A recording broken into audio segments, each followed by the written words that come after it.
The streets of Havana, Cuba's capital. One welcoming mark. Vintage cars and salsa, and the hospitality of the people of Cuba. The embargo by the United States on Cuba in 1958 had forced the country back to the drawing board. No importation, no exports, no aid. Up until the time of the US embargo, Havana was playing host to the highest number of tourists in the Caribbean. After the US re-established diplomatic relations with Cuba 3 years ago, Havana is slowly regaining its place as a top destination for tourists in the world. Though we were in Cuba to attend a health conference and witness the signing of a contract for the 100 doctors coming to Kenya end of next month, we took time off to take a ride in one of those vintage cars. This old Havana in Cuba, and the entire Cuba speaks Spanish. But lucky me, my driver can speak English.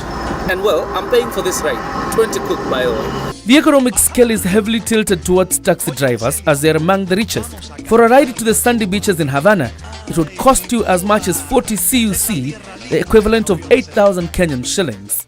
Cuba is an island, and for sure tourism would be like the most important industry in the island. Now, since the last 3 years, tourism has been increasing here in the island, and which is really good for the Cuban society. Yeah. And people like to come here to see Havana because this is kind of like a whole museum. I mean, a big city that is a whole museum entirely. I mean, the city haven't changed like in 60 years. So modern cars that operate as taxis under the government program are perhaps the most unpopular, as most tourists prefer riding in these vintage vehicles that have Caribbean music blasting out.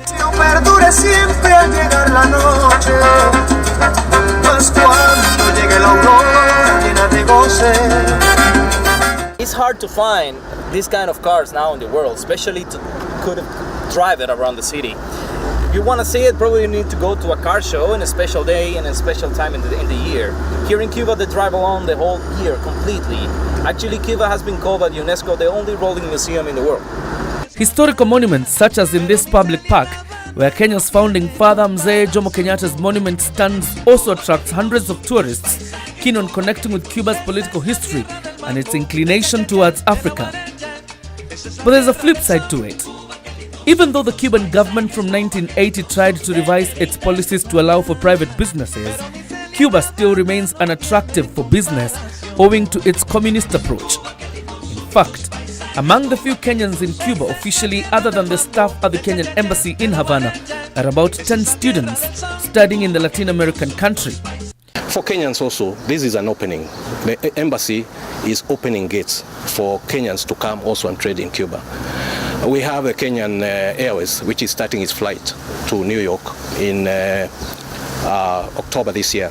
And it's 3 hours away from New York to Havana.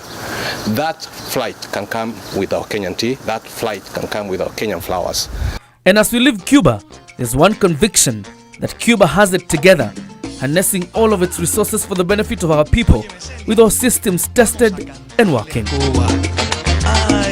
Cuba is an island and amongst the biggest countries in the Caribbean. Tourists flock here in their numbers to not only learn from their culture, which includes salsa, but also to ride in these pompous vintage cars. Now, when you get a ride like the one I have just gotten, you say, muchos gracias, to mean thank you. John Jacob Kioria for Channel 1, Havana, Cuba.